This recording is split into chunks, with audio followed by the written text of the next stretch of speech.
हमारे YouTube channel पर हार्दिक स्वागत है। आज शुक्रवार के दिन आइए सुने माता महालक्ष्मी की पौराणिक कथाएं। भद्रश्रवा नाम के राजा थे। वे बड़े पराक्रमी राजा थे। 4 वेद, 6 शास्त्र, 18 पुराणों का उन्हें ज्ञान था।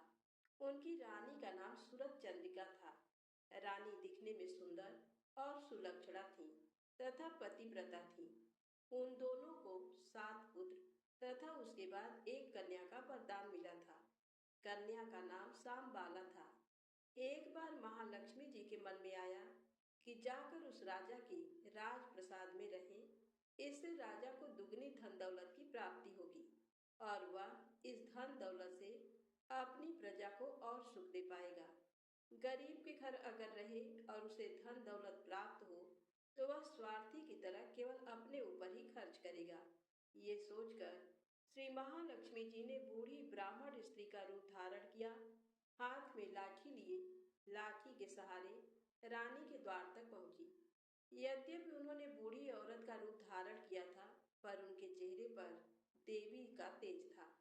उन्हें देखते ही एक दासी सामने आई। उसने उनका नाम, धाम, काम, धर्म पूछ डाला।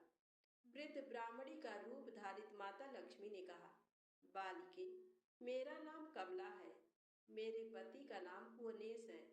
हम द्वारिका में रहते हैं। तुम्हारी रानी पिछले जन्म में एक वैश्य की पत्नी थी। वह वैश्य गरीब था।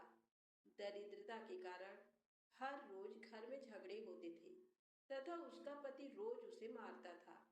इन बातों से तंग आकर वह घर छोड़कर चली गई तथा जंगल में खाली पेट भटकने लगी। उसकी इस दुर्दशा पर मुझे दया आई। तब मैंने उसे सुख संपत्ति देने वाली श्री महालक्ष्मी की कथा सुनाई। मेरे कहने पर उसने श्री महालक्ष्मी का व्रत किया। श्री महालक्ष्मी प्रसन्न हुई। उसकी गरीबी दूर हुई।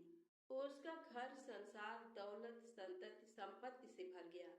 बाद में पति पत्नी दोनों परलोक सिधारे। लक्ष्मी व्रत करने के कारण वे लक्ष्मी लोक में रहे।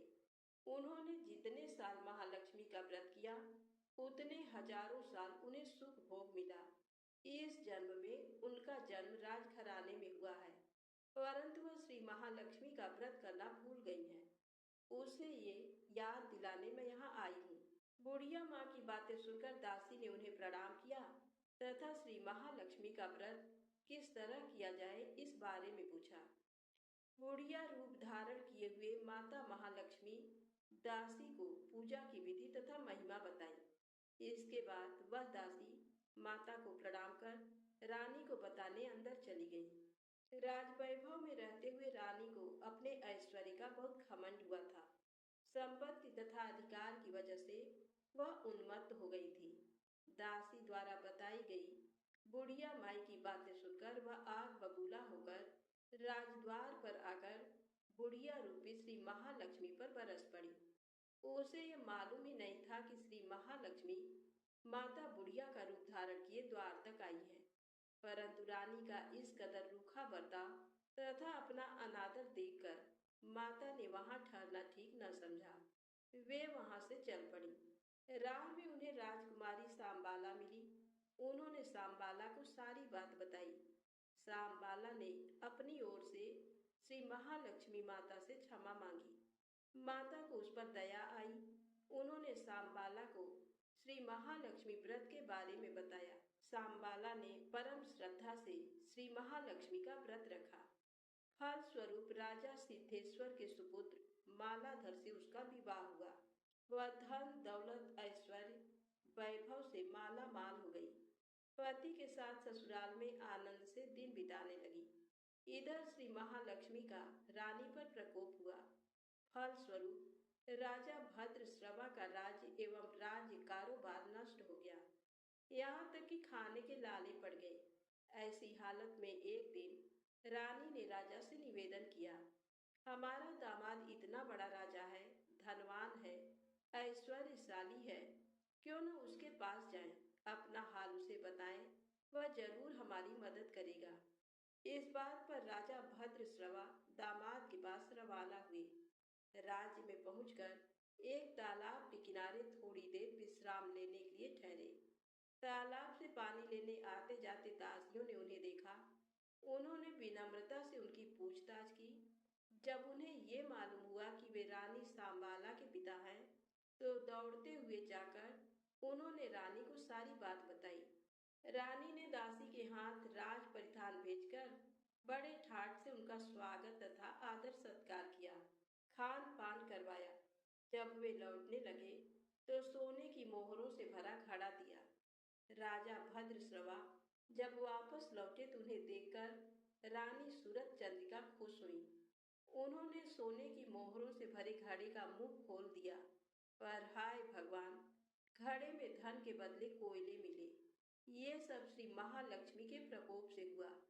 इस प्रकार दुर्दशा में और कई दिन बीत गए। इस बार रानी स्वयं अपनी कन्या के पास गई।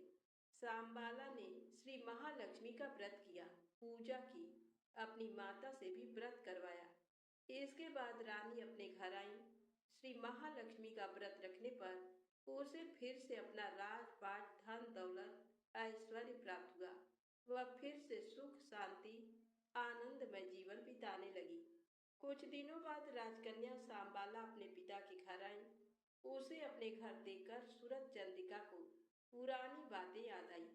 ये कि सांबाला ने अपने पिता को घड़ा भर कोयला दिया था और उसे तो कुछ भी नहीं दिया था। इसी कारण सांबाला को पिता के घर आने पर उसका कोई आदर आतिथ्य नहीं हुआ, बल्कि अनादर हुआ। पर उसने इस बात का बुरा नहीं माना।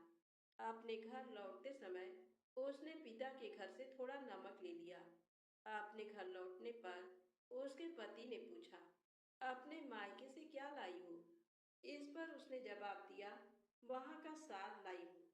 पति ने पूछा, इसका मतलब क्या हुआ? सांबाला ने कहा, थोड़ा धीरज रखें, सब मालूम हो जाएगा। उस दिन सांबाला ने सारा भोजन नमक डाले बिना बनाया और परोसा। पति ने खाना चखा, सारा खाना नमक बिना था, इसलिए स्वाद नहीं आया। फिर सांबाला ने थाली में नमक डाला, इससे सारा भोजन स्वादिष्ट लगने लगा। तब सांबाला ने पति से कहा, यही है वह मायके से लाया हुआ साग। पति को उसकी बात सही लगी। फिर वह दोनों हंसी मजाक करते हुए प्रसन्न चित्त मन से भोजन करने लगे। कहा गया है कि इस तरह जो कोई श्रद्धा भाव से श्री महालक्ष्मी की पूजा करे, उसे माता की कृपा प्राप्त होती है, सुख संपत्ति शांति प्राप्ति होती है, सभी मनोकामनाएं पूरी होती हैं।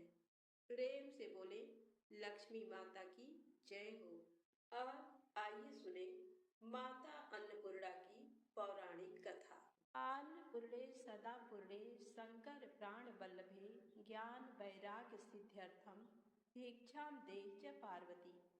माता च पार्वती देवी पिता देवो महेश्वरः बांधवा शिवभक्ताश्च स्वदेशो भुवनत्रयम्। एक समय की बात है। काशी निवासी धनंजय की पत्नी का नाम सुलक्षणा था। उसे अन्य सब सुख प्राप्त थे, केवल निर्धनता ही उसके दुख का कारण थी। ये दुख उसे हर समय सताता था। एक दिन सुलक्षणा पति से बोली, स्वामी, आप कुछ उद्यम करो तो काम चले।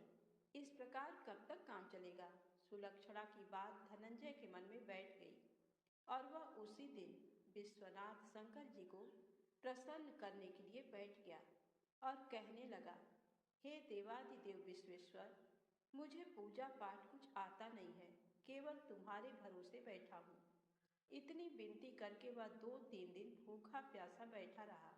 ये देखकर भगवान शंकर ने उसके कान में अन्नपूर्णा अन्नपूर्णा अन्नपूर्णा इस प्रकार 3 बार कहा। ये कौन क्या कह गया, इसी सोच में धनंजय पड़ गया कि मंदिर से आते ब्राह्मणों को देखकर पूछने लगा, पंडित जी, अन्नपूर्णा कौन है?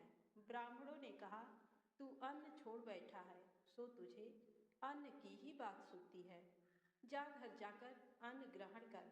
धनंजय घर गया, स्त्री से सारी बात कही। वह बोली, नाथ, चिंता मत करो, स्वयं शंकर जी ने ये मंत्र दिया है, वे स्वयं ही खुलासा करेंगे। आप फिर से जाकर उनकी आराधना करो। धनंजय फिर जैसा का तैसा पूजा में बैठ गया। रात्र में शंकर जी ने आज्ञा दी, कहा तू पूर्व दिशा में चला जा। वह अन्नपूर्णा माँ का नाम जपता जाता और रास्ते में फल खाता, झरनों का पानी पीता जाता। इस प्रकार कितने ही दिनों तक चलता गया। वहाँ उसे चांदी सी चमकती वन की शोभा देखने में आई, सुंदर सरोवर देखने में आया। उसके किनारे कितनी ही अप्सराएं झुंड बनाए बैठी थीं। एक कथा कहती थी और सब माँ अन्नपूर्णा इस प्रकार बार बार कहती थी। ये अगहन मास की उजेली रात्रि थी और आज से ही व्रत का आरंभ था। जिस शब्द की खोज करने वह निकला था वह उसे वहां सुनने को मिला। धनंजय ने उनके पास जाकर पूछा, हे देवियों, आप ये क्या करती हो? उन सब ने कहा, हम सब माँ अन्नपूर्णा का व्रत करती हैं। व्रत करने से गई, पूजा क्या होता है? ये किसी ने किया भी है? इसे कब किया जाए? कैसा व्रत है और विधि कैसी है? मुझसे भी कहो। वे कहने लगी, इस व्रत को सब कोई कर सकते हैं। 21 दिन तक के लिए 21 गांठ का सूत लेना चाहिए। 21 दिन यदि ना बने तो एक दिन उपवास करें। ये भी ना बने तो केवल कथा सुनकर प्रसाद लें। निराहार रहकर कथा कहें। कथा सुनने वाला कोई ना मिले तो पीपल के पत्तों को रख, सुपारी या घृत कुमारी वृक्ष को सामने कर, दीपक को साक्षी कर, सूर्य, गाय, तुलसी या महादेव जी को बिना कथा सुनाए मुख में दाना न डालें। यदि भूल से कुछ पड़ जाए तो एक दिवस फिर उपवास करें। व्रत के दिन क्रोध ना करें और झूठ ना बोलें। धनंजय बोला, इस व्रत के करने से क्या होगा? वे कहने लगी, इसके करने से अंधों को नेत्र मिले, लूलों को हाथ मिले, निर्धन के घर धन आए, बाझल को संतान मिले, मूर्ख को विद्या आए। जो जिस कामना से व्रत करे माँ उसकी इच्छा पूरी करती है। वह कहने लगा, बहनों, मेरे भी धन नहीं है, विद्या नहीं है, कुछ भी तो नहीं है। मैं तो दुखिया ब्राह्मण हूँ। मुझे इस व्रत का सूत दोगी? हाँ भाई, तेरा कल्याण हो, तुझे सूत देंगी। ले, इस व्रत का मंगल सूत ले। धनंजय ने व्रत किया। व्रत पूरा हुआ। तभी सरोवर में से 21 खंड की सुवर्ण सीढ़ी हीरा मोती जड़ी हुई प्रकट हुई। धनंजय जय अन्नपूर्णा अन्नपूर्णा कहता जाता था। इस प्रकार कितनी ही सीढ़ियां उतर गया तो क्या देखता है कि करोड़ों सूर्य से प्रकाशमान अन्नपूर्णा माता का मंदिर है। उसके सामने सुवर्ण सिंहासन पर माता अन्नपूर्णा विराजमान है। सामने भिक्षा हेतु शंकर भगवान खड़े हैं। देवांगनाएं चंवर डुलाती हैं। कितनी ही हथियार बांधे पहरा देती हैं। धनंजय दौड़कर जगदम्बा के चरणों में गिर गया। देवी उसके मन का क्लेश जान गई। धनंजय कहने लगा, माता, आप तो अंतर्यामिनी हो, आपको अपनी दशा क्या बताऊं? माता बोली, मेरा व्रत किया है, जा, संसार तेरा सत्कार करेगा। माता ने धनंजय की जिह्वा पर बीज मंत्र लिख दिया। अब तो उसके रोम रोम में विद्या प्रकट हो गई। इतने में क्या देखता है कि वह काशी विश्वनाथ के मंदिर में खड़ा है। माँ का वरदान ले धनंजय घर आया। सुलक्षणा से सब बात कही। माता जी की कृपा से उसके घर में संपत्ति उमड़ने लगी।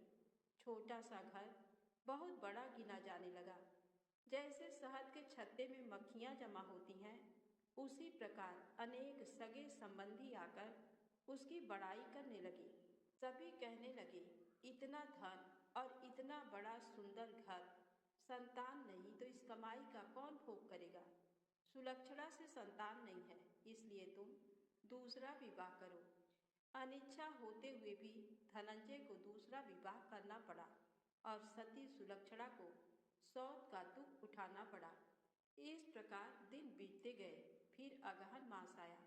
नए बंधन से बंधे पति से सुलक्षणा ने कहलाया कि हम व्रत के प्रभाव से सुखी हुए हैं, इस कारण ये व्रत छोड़ना नहीं चाहिए। ये माता जी का प्रताप है जो हम इतने संपन्न और सुखी हैं। सुलक्षणा की बात सुन धनंजय उसके यहाँ आया और व्रत में बैठ गया। नई बहू को इस व्रत की खबर नहीं थी। वह धनंजय के आने की राह देख रही थी। दिन बीतते गए। और व्रत पूर्ण होने में 3 दिवस बाकी थे कि नई बहू को खबर पड़ी। उसके मन में ईर्ष्या की ज्वाला दहक रही थी। सुलक्षणा के घर आ पहुंची और उसने वहां भगदड़ मचा दी। वह धनंजय को अपने साथ ले गई। नए घर में धनंजय को थोड़ी देर के लिए निद्रा ने आ दबाया। इसी समय नई बहू ने उसका व्रत का सूत तोड़कर आग में फेंक दिया। अब तो माता जी का कोप जाग गया। घर में अकस्मात आग लग गई। सब कुछ जलकर खाक हो गया। सुलक्षणा जान गई और पति को फिर अपने घर ले आई। नई बहू रूठकर पिता के घर जा बैठी। पति को परमेश्वर मानने वाली सुलक्षणा बोली, नाथ, घबराना नहीं, माता जी की कृपा अलौकिक है। पुत्र कुपुत्र हो जाता है पर माता कुमाता नहीं होती। अब आप श्रद्धा और भक्ति से आराधना शुरू करो, वे जरूर हमारा कल्याण करेंगी। धनंजय फिर माता के पीछे पड़ गया। फिर वही सरोवर सीढ़ी प्रकट हुई। उसमें माँ अन्नपूर्णा कहकर वह उतर गया। वहां जा माता जी के चरणों में रुदन करने लगा। माता प्रसन्न हो बोली, ये मेरी स्वर्ण की मूर्ति ले, उसकी पूजा करना, तू फिर से सुखी हो जाएगा। जा, तुझे मेरा आशीर्वाद है। तेरी स्त्री सुलक्षणा ने श्रद्धा से मेरा व्रत किया है, उसे मैंने पुत्र दिया है। धनंजय ने आंखें खोली तो खुद को काशी विश्वनाथ के मंदिर में खड़ा पाया। वहां से फिर उसी प्रकार घर को आया। इधर सुलक्षणा के दिन चढ़े और महीने पूरे होते ही पुत्र का जन्म हुआ। गांव में आश्चर्य की लहर दौड़ गई। मानता आने लगा। इस प्रकार उसी गांव के निसंतान सेठ के पुत्र होने पर उसने माता अन्नपूर्णा का मंदिर बनवा दिया। उसमें माता जी धूमधाम से पधारी, यज्ञ किया और धनंजय को मंदिर के आचार्य का पद दे दिया। जीविका के लिए मंदिर की दक्षिणा और रहने के लिए बड़ा सुंदर सा भवन दिया। धनंजय स्त्री पुत्र सहित वहां रहने लगा। माता जी की चढ़ावे में भरपूर आमदनी होने लगी। उधर नई बहू के पिता के घर डाका पड़ा, सब लुट गया। वे भीख मांगकर पेट भरने लगे। सुलक्षणा ने ये सुना तो उन्हें बुला भेजा, अलग घर में रख लिया और उनके अन्न वस्त्र का प्रबंध कर दिया। धनंजय, सुलक्षणा और उसका पुत्र माता जी की कृपा से आनंद से रहने लगे। माता जी ने जैसे इनके भंडार भरे वैसे सबके भंडार भरे। तो प्रेम से बोले, अन्नपूर्णा माता की जय हो। के दिन आइए सुने संतोषी माता की व्रत कथा। एक बुढ़िया माई थी, उसके 7 बेटे थे। 6 कमाने वाले थे जबकि एक निकम्मा था। बुढ़िया माई 6 बेटों की रसोई बनाती, भोजन कराती। उनसे जो कुछ जूठन बचता वह 7वें को दे देती। एक दिन वह अपनी पत्नी से बोला, देखो मेरी माँ को मुझ पर कितना प्रेम है। वह बोली, क्यों नहीं, सबका जूठा जो तुमको खिलाती हैं। वह बोला, ऐसा नहीं हो सकता, मैं जब तक आंखों से ना देख लूं मान नहीं सकता। बहू हंसकर बोली, देख लोगे तब तो मानोगे। कुछ दिनों बाद त्योहार आया। घर में 7 प्रकार के भोजन और चूरमे के लड्डू बने। वह जांचने के लिए सिर दुखने का बहाना कर पतला वस्त्र सिर पर ओढ़े रसोई घर में सो गया। वह कपड़े में से सब देखता रहा। 6 भाई भोजन करने आए। उसने देखा माँ ने उनके लिए सुंदर आसन बिछा, नाना प्रकार की रसोई परोसी और आग्रह करके उन्हें जिमाया। वह देखता रहा। 6 भोजन करके उठे तब माँ ने उनकी जूठी थालियों में से लड्डुओं के टुकड़े उठाकर एक लड्डू बनाया। जूठन साफ कर बुढ़िया माँ ने उसे पुकारा, बेटा 6 भाई भोजन कर गए, अब तू ही बाकी है, उठ, तू कब खाएगा। वह कहने लगा, माँ मुझे भोजन नहीं करना, मैं अब परदेश जा रहा हूँ। माँ ने कहा, कल जाता हो तो आज चला जा। वह बोला, हाँ आज ही जा रहा हूँ। ये कहकर वह घर से निकल गया। चलते समय पत्नी की याद आ गई। वह गौशाला में कंडे थाप रही थी। वहां जाकर बोला, हम जामे परदेश आवेंगे कुछ काल, तुम रहियो संतोष से धर्म आपनो पाल। बहू बोली, जाओ पिया आनंद से हमरो सोच हटाए, राम भरोसे हम रहें ईश्वर तुम्हें सहाय। दो निशानी आपनी देख धरू मैं धीर, सुधिमति हमरी बिसारियो, रखियो मन गंभीर। वह बोला, मेरे पास तो कुछ नहीं, ये अंगूठी है, सो ले, और अपनी कुछ निशानी मुझे दे। वह बोली, मेरे पास क्या है, ये गोबर भरा हाथ है। ये कहकर उसकी पीठ पर गोबर के हाथ की थाप मार दी। वह चल दिया। चलते चलते दूर देश पहुंचा। वहां एक साहूकार की दुकान थी। वहां जाकर कहने लगा, भाई मुझे नौकरी पर रख लो। साहूकार को जरूरत थी, बोला रह जा। लड़के ने पूछा, तनख्वाह क्या दोगे? साहूकार ने कहा, काम देखकर दाम मिलेंगे। साहूकार की नौकरी मिली। वह सुबह 7 बजे से 10 बजे तक नौकरी बजाने लगा। कुछ दिनों में दुकान का सारा लेन देन, हिसाब किताब, ग्राहकों को माल बेचना, सारा काम करने लगा। साहूकार के 7-8 नौकर थे। वे सब चक्कर खाने लगे, ये तो बहुत होशियार बन गया। सेठ ने भी काम देखा और 3 महीने में ही उसे आधे मुनाफे का हिस्सेदार बना लिया। वह कुछ वर्ष में ही नामी सेठ बन गया और मालिक सारा कारोबार उस पर छोड़कर चला गया। इधर उसकी पत्नी को सास ससुर दुख देने लगे। सारी गृहस्थी का काम करा के उसे लकड़ी लेने जंगल में भेजते। इस बीच घर के आटे से जो भूसी निकलती, उसकी रोटी बनाकर रख दी जाती और फूटे नारियल की नारेली में पानी। एक दिन वह लकड़ी लेने जा रही थी। रास्ते में बहुत सी स्त्रियां संतोषी माता का व्रत करती दिखाई दी। वह वहां खड़ी होकर कथा सुनने लगी और पूछा, बहनों, तुम किस देवता का व्रत करती हो और उसके करने से क्या फल मिलता है?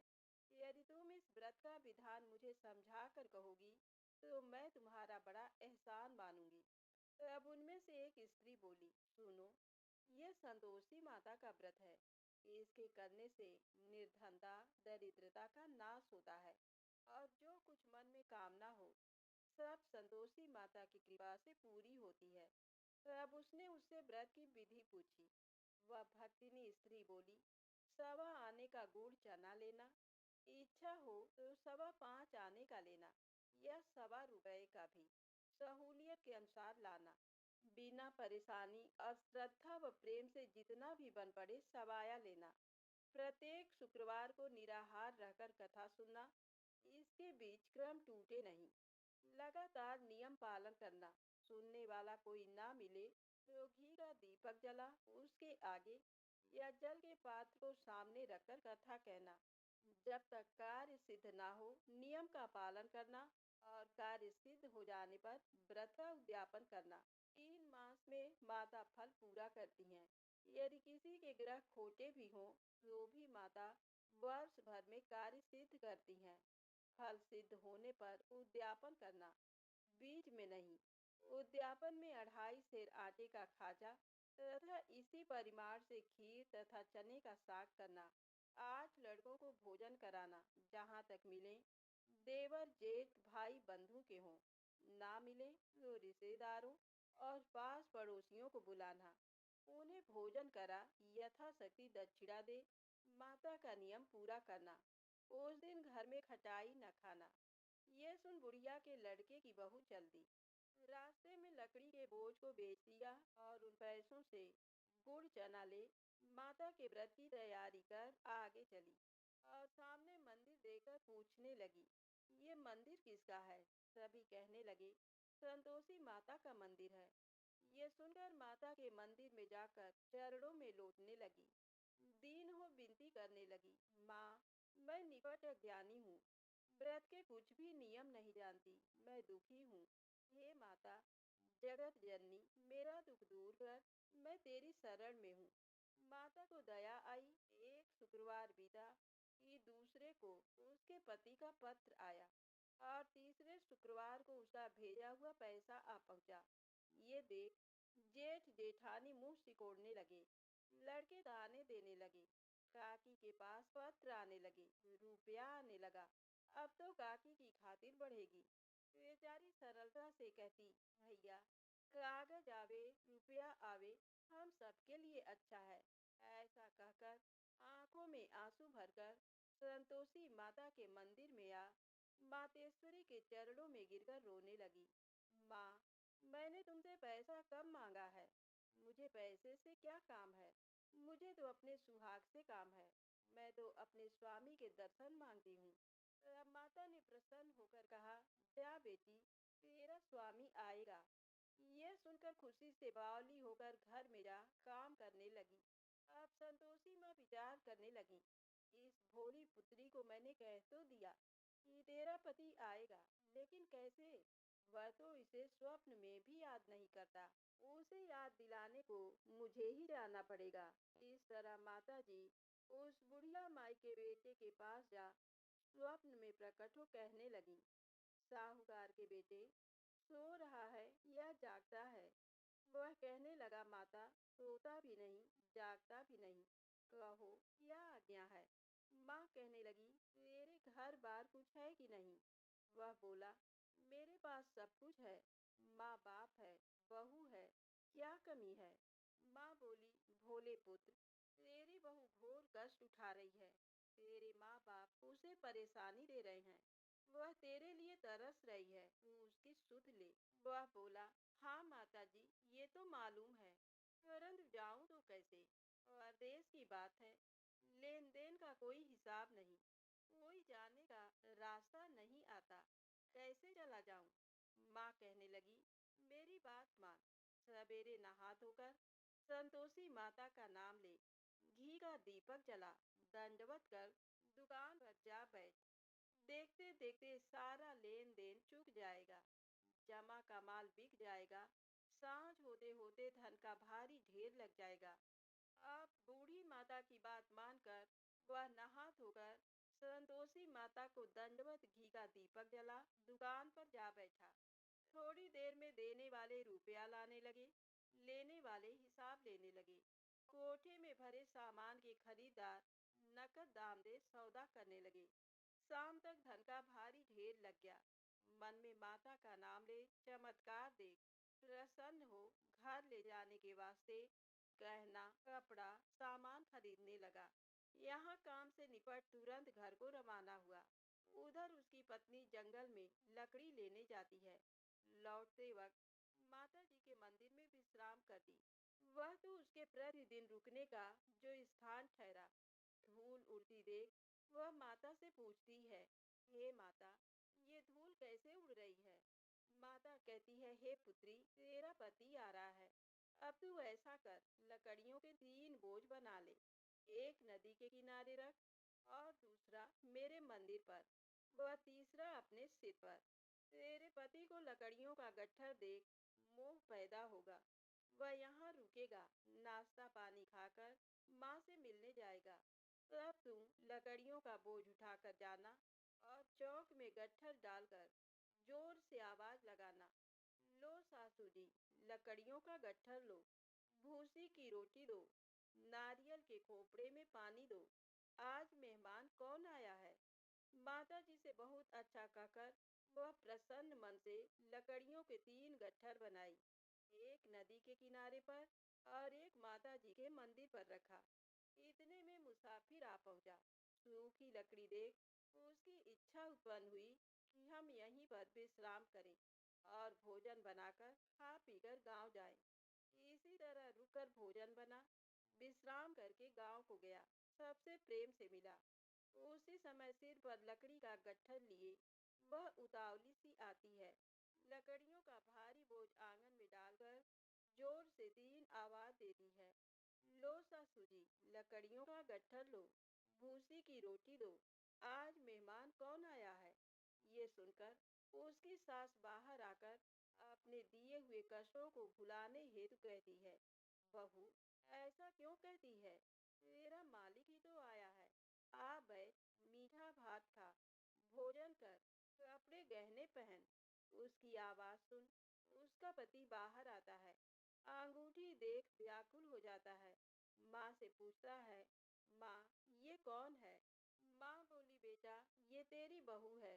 जब से तू गया है तब से सारे गांव में भटकती फिरती है, घर का काम काज कुछ करती नहीं, 4 पहर आकर खा जाती है। वह बोला, ठीक है माँ, मैंने इसे भी देखा और तुम्हें भी। अब दूसरे घर की ताली दो, उसमें रहूंगा। माँ बोली, ठीक है, जैसी तेरी मर्जी। तब वह दूसरे मकान की तीसरी मंजिल का कमरा खोल सारा सामान जमाया। एक दिन में राजा के महल जैसा ठाट बाट बन गया। अब क्या था, बहुत सुख भोगने लगी। इतने में शुक्रवार का दिन आया। उसने पति से कहा, मुझे संतोषी माता के व्रत का उद्यापन करना है। पति बोला, खुशी से कर लो। वह उद्यापन की तैयारी करने लगी। जिठानी के लड़कों को भोजन के लिए कहने गई। उन्होंने मंजूर किया, परंतु पीछे से जिठानी ने अपने बच्चों को सिखाया, देखो, भोजन के समय खटाई मांगना, जिससे उसका उद्यापन पूरा ना हो। लड़के जीमने आए, खीर खाना पेट भर खाया, परंतु बाद में खाते ही कहने लगे, हमें खटाई दो। खीर खाना हमको नहीं भाता, देखकर अरुचि होती है। वह कहने लगी, भाई, खटाई किसी को नहीं दी जाएगी, ये तो संतोषी माता का प्रसाद है। लड़के उठ खड़े हुए, बोले, पैसा लाओ। भोली बहू कुछ जानती नहीं थी, उन्हें पैसे दे दिए। लड़के उसी समय हट करके इमली खटाई ले खाने लगे। ये देखकर बहू पर माता जी ने कोप किया। राजा के दूत उसके पति को पकड़ कर ले गए। जेठ जेठानी मनमाने वचन कहने लगे, लूट लूट कर धन इकट्ठा कर लाया है, अब सब मालूम पड़ जाएगा, जब जेल की मार खाएगा। बहू से ये सहन नहीं हुए। रोती हुई माता जी के मंदिर गई, कहने लगी, हे माता, तुमने क्या किया? हंसाकर अब भक्तों को रुलाने लगी। माता बोली, बेटी, तूने उद्यापन करके मेरा व्रत भंग किया है। वह कहने लगी, माता, मैंने कुछ अपराध किया है। मैंने तो भूल से लड़कों को पैसे दे दिए थे। मुझे क्षमा करो, मैं फिर से तुम्हारा उद्यापन करूंगी। माँ बोली, आप भूल मत करना। वह कहती है, आप भूल नहीं होगी। आप बतलाओ माँ, वे कैसे आवेंगे? माँ बोली, जा पुत्री, तेरा पति तुझे रास्ते में आता हुआ मिलेगा। वह निकली, राह में पति आता मिला। वह पूछी, कहाँ गए थे? वह कहने लगा, इतना धन जो कमाया है, उसका टैक्स राजा ने मांगा था, वही भरने गया था। वह प्रसन्न हो बोली, भला हुआ, अब घर को चलो। कुछ दिन बाद फिर शुक्रवार आया। वह बोली, मुझे फिर माता का उद्यापन करना है। पति ने कहा, करो। बहू फिर जेठ के लड़कों को भोजन को कहने गई। जेठानी ने एक दो बातें सुनाई और सब लड़कों को सिखाने लगी, तुम सभी लोग पहले ही खटाई मांगना। लड़के भोजन से पहले कहने लगे, हमें खीर नहीं खानी, हमारा जी बिगड़ता है, कुछ खटाई खाने को दो। वह बोली, खटाई किसी को नहीं मिलेगी, आना हो तो आओ। वह ब्राह्मण के लड़के लाकर भोजन कराने लगी। यथाशक्ति दक्षिणा की जगह एक एक फल उन्हें दिया। संतोषी माता प्रसन्न हुई। माता की कृपा होते ही 9वें मास में उसके चंद्रमा के समान सुंदर पुत्र प्राप्त हुआ। पुत्र को पाकर प्रतिदिन माता जी के मंदिर को जाने लगी। माँ ने सोचा, ये रोज आती है, आज क्यों न इसके घर चलूं। ये विचार कर माता ने भयानक रूप बनाया। गुड़ चने से सना मुख, ऊपर सूंड के समान होंठ, उस पर मक्खियां भिन भिन कर रही थीं। बेली पर पैर रखते ही उसकी सास चिल्लाई, देखो रे, कोई चुड़ैल डाकनी चली आ रही है, लड़कों इसे भगाओ, नहीं तो किसी को खा जाएगी। लड़के भगाने लगे, चिल्लाकर खिड़की बंद करने लगे। बहू रोशनदान में से देख रही थी। प्रसन्नता से पगली बन चिल्लाने लगी, आज मेरी माता जी मेरे घर आई हैं। वह बच्चे को दूध पीने से हटाती है। इतने में सास का क्रोध फट पड़ा। वह बोली, क्या उतावली हुई है, बच्चे को पटक दिया। इतने में माँ के प्रताप से लड़के ही लड़के नजर आने लगे। वह बोली, माँ, मैं जिसका व्रत करती हूँ, ये संतोषी माता है। सबने माता जी के चरण पकड़ लिए और विनती कर कहने लगे, हे माता, हम मूर्ख हैं, अज्ञानी हैं, तुम्हारे व्रत की विधि हम नहीं जानते। व्रत भंग कर हमने बड़ा अपराध किया है। हे जगमाता, आप हमारा अपराध क्षमा करो। इस प्रकार माता प्रसन्न हुई। बहू को प्रसन्न हो जैसा फल दिया, वैसा फल माता सबको दे। जो पढ़े, कहानी को सुने, वो सब मनोरथ पूर्ण हो। तो प्रेम से बोले संतोषी माता की जय हो। आइए सुने संतोषी माता की आरती। जय संतोषी माता मैया, जय संतोषी माता, अपने सेवक जन की, अपने सेवक जन की सुख संपत्ति दाता। जय संतोषी माता, सुंदर चीर सुनहरी माँ धारण कीन्हो, हीरा पन्ना दम के, हीरा पन्ना दम के रन श्रृंगार लीन्हो।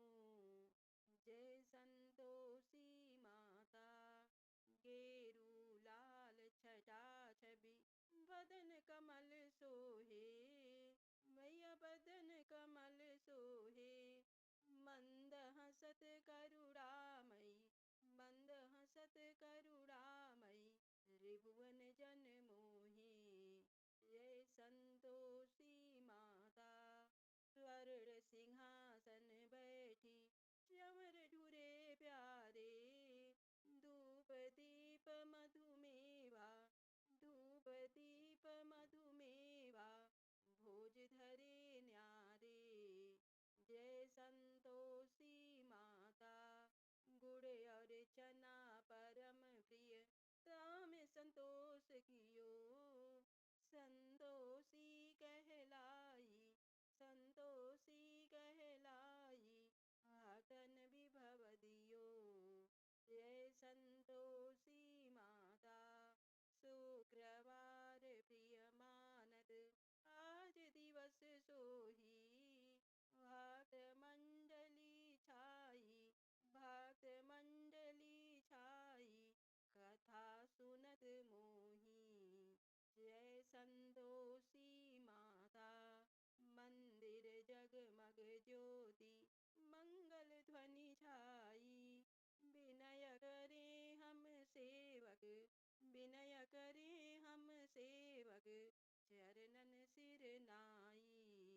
जय संतोषी माता, भक्ति भाव में पूजा अंगीकृत कीजय, जो मन बसे हमारे, जो मन बसे हमारे इच्छित फल दीजे।